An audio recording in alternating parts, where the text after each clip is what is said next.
ಅಲ್ಲಿ ಇದು ಬೆಳಗಿನ ಜಾವ 7 ಗಂಟೆಗೆ ಆಗಿರ್ತಕ್ಕಂಥದ್ದು. ನಾನು ಗರ್ಭಿಣಿ ಚಿರತೆ ಸತ್ತಾಗಲೇ ನಾನು ಗಲಾಟೆ ಮಾಡಿದ್ದೆ ಅಸೆಂಬ್ಲಿಲಿ. ಪೊಲೀಸ್ ಆಫೀಸರ್ಸ್ಗೆ, ಫಾರೆಸ್ಟ್ನವ್ರಿಗೆ ಮತ್ತು ಮೈನ್ಸ್ ಅಂಡ್ ಜಿಯಾಲಜಿ ಅವರಿಗೆ ಗಲಾಟೆ ಮಾಡಿದ್ದೆ. ಅದಕ್ಕೆ ಪೆಟಿಷನ್ ಕಮಿಟಿಲೂ ಕೂಡ 3-4 ಸಾರಿ ಚರ್ಚೆನೂ ಕೂಡ ಆಗಿತ್ತು. ಬೆಳಗಿನ ಜಾವ 7 ಗಂಟೆಗೆ 10 ಜನ ಕಾರ್ಮಿಕರು ಕೆಳಗಡೆ ಕೆಲಸ ಮಾಡ್ತಕ್ಕಂಥದ್ದಕ್ಕೆ ಬೆಳಗಿನ ಜಾವ 7 ಗಂಟೆಗೆ ಹೋಗಿದ್ದಾರೆ.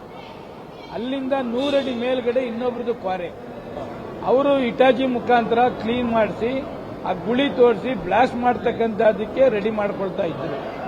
ಅಷ್ಟೊತ್ತಿಗೆ ರೆಡಿ ಆಗೋತ್ತಿಗೆ ಅಲ್ಲಿ ಮೇಲ್ಗಡೆ ಇರ್ತಕ್ಕಂಥ ಬಂಡೆಗಳೆಲ್ಲ ಕಳಚಿ, ಇಟಾಚಿನೂ ಕಳಚಿ ಕೆಳಗಡೆ ಬಿದ್ದಿದೆ.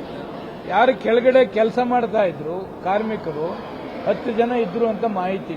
10 ಜನದಲ್ಲಿ ಈಗ ಆಲ್ರೆಡಿ 7 ಜನ ಸ್ಪಾಟ್ ಔಟ್ ಆಗ್ಬಿಟ್ಟಿದ್ದಾರೆ. ಇನ್ನು 3 ಜನ ಹಾಸ್ಪಿಟಲ್ಗೆ ಸೇರಿಸಿದ್ದಾರೆ. ಅದರಲ್ಲಿ ಒಬ್ಬರು ಸ್ಪಾಟ್ ಔಟ್ ಆಗಿದ್ದಾರೆ ಅಂತಕ್ಕಂಥದ್ದು. 8 ಜನ ಒಟ್ಟು ಸಾವಾಗಿದೆ ಅಂತಕ್ಕಂಥದ್ದು.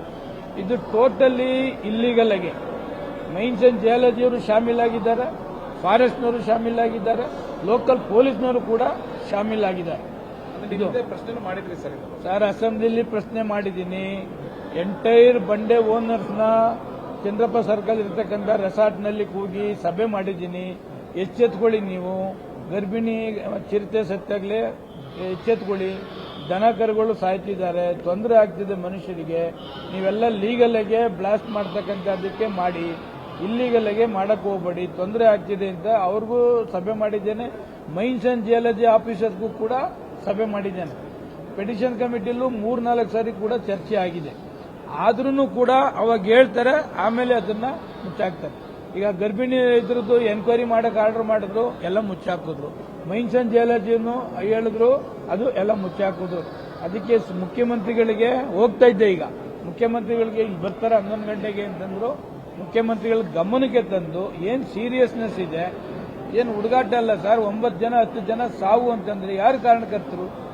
ನನ್ನ ಪ್ರಕಾರ ಈ mains and geology, local police ಮತ್ತೆ ಫಾರೆಸ್ಟ್ ಅಫಿಷಿಯಲ್ಸ್, ಇವ್ರು ಪೊಲ್ಯೂಷನ್, ಇವ್ರು 3 ಜನ ಮೇಲೆ ಎಫ್ಐಆರ್ ಮಾಡಬೇಕು. A1, A2, 3, A4 ಈ ಅಧಿಕಾರಿಗಳ ಮೇಲೆ ಎಫ್ಐಆರ್ ಮಾಡಿದಾಗ ಮಾತ್ರ ಇದ್ಯಾರೋ ಬಡಪಾಯಿಗಳು ಸಾವು ನಿಲ್ತದೆ. ಇಲ್ಲದೆ ಹೋದ್ರೆ ಕೇಸ್ ಮುಚ್ಚಾಕ್ಬಿಡ್ತಾರೆ. ಪ್ರಬಲ ಇದ್ದಾರೆ. ಈಗ ಯಾರು ಬಂಡೆ ನಡೆದಿದೆ, ಆ ಕ್ರಶ್ ಕರ್ನಾಟಕ ಸ್ಟೇಟ್ ಕ್ರಶ್ ಮಾಲೀಕರ ಅಧ್ಯಕ್ಷ, ಅವ್ರದೇ ಫ್ಯಾಮಿಲಿ ಇದು. ಹಣವಂತರವರು ಏನ್ ಬೇಕಾದರೂ ಮಾಡ್ತಾರೆ. ಅದಕ್ಕೆ ಯಾವುದೇ ಬಂಡೆ ಆಗಲಿ, ನನ್ನ ಪ್ರಕಾರ ಸಣ್ಣ ಪುಟ್ಟದವ್ರದ್ದಾಗಲಿ ದೊಡ್ಡದವರಾಗಿರ್ಲಿ, ಯಾರು ಇಲ್ಲಿಗಲ್ ಆಗಿದೆ ಅವ್ರನ್ನ ಕೂಡಲೇ ಅರೆಸ್ಟ್ ಮಾಡಬೇಕು. ಆ 9 ಜನಕ್ಕೆ ಫ್ಯಾಮಿಲಿಗೆ ನ್ಯಾಯ ಕೊಡ್ತಕ್ಕಂಥದ್ದನ್ನ ಮಾಡಬೇಕು. ಇದು ಗೊತ್ತಲ್ಲ, ಇನ್ನೂ ಗೊತ್ತಾಯ್ತಲ್ಲ. ಹೊರಗಡೆ ಒಟ್ಟಿನಲ್ಲಿ ಹೊರಗಡೆಯವರು 10 ಜನ ಪಾಪ ಬೆಳಗ್ಗೆ 7 ಗಂಟೆಗೆ ಹೋಗಿರ್ತಕ್ಕಂಥದ್ದು. ಇನ್ನೂ ಅವ್ರು ಯಾವ ಊರಿನವರು ಎಲ್ಲಿಯವರು ಅಂತಕ್ಕಂಥದ್ದು ಮಾಹಿತಿ ಇಲ್ಲ. ಒಟ್ಟಿನಲ್ಲಿ 10 ಜನನು ಸೀರಿಯಸ್ ಅಂತ ಹೇಳ್ತಿದ್ದಾರೆ. SP ಅವರೆಲ್ಲ ಸ್ಪಾಟ್ಗೆ ಬಂದಿದ್ದಾರೆ. ಮುಖ್ಯಮಂತ್ರಿಗಳ ಗಮನಕ್ಕೆ ಇದು ಸೀರಿಯಸ್ ತಂದು ಮುಖ್ಯಮಂತ್ರಿಗಳ ಗಮನಕ್ಕೆ ನಾನು ಕೂಡ ಸ್ಪಾಟ್ಗೆ ಅವ್ರಿಗೆ ಪರಿಹಾರ ಘೋಷಣೆ ಮಾಡುವಂತ ಒತ್ತಾಯ ಮಾಡ್ತಾರೆ ಸರ್. ಈಗ ಪರಿಹಾರ ಕೊಡ್ತಕ್ಕಂಥದ್ದು ಆಮೇಲೆ, ಇದು ಯಾರು ಇದಕ್ಕೆ ಕಾರಣಕರ್ತರಾಗಿದ್ದಾರೆ ಅವರಿಗೆ ಪನಿಷ್ಮೆಂಟ್ ಕೊಡದೆ ಹೋದ್ರೆ, ಈಗ ಮುಖ್ಯಮಂತ್ರಿಗಳಿಗೆ ಹೇಳಿದ್ರೆ ಪರಿಹಾರ ಕೊಡ್ತಾರೆ, ಅದು ಬೇರೆ.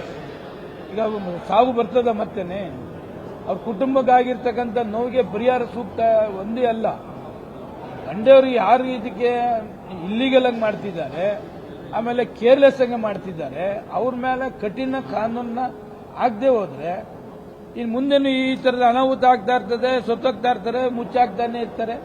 ಅದಕ್ಕೆ ಇದಕ್ಕೇನು ಅನಾಹುತ ಆಗಿದೆ ಅದಕ್ಕೆ ಫಸ್ಟ್ ಆ ಮಾಲೀಕನ ಅರೆಸ್ಟ್ ಮಾಡಿ ಅವರಿಗೆ ಪನಿಷ್ಮೆಂಟ್ ಕೊಡ್ತಕ್ಕಂಥ ಕೆಲಸ ಮಾಡಬೇಕು. ಆ ಮಾಲೀಕರಿಂದನೇ ಅವರಿಗೆ ಪರಿಹಾರವನ್ನ ಕೊಡಿಸಬೇಕು ಅಂತಕ್ಕಂಥದ್ದು ನಂದು.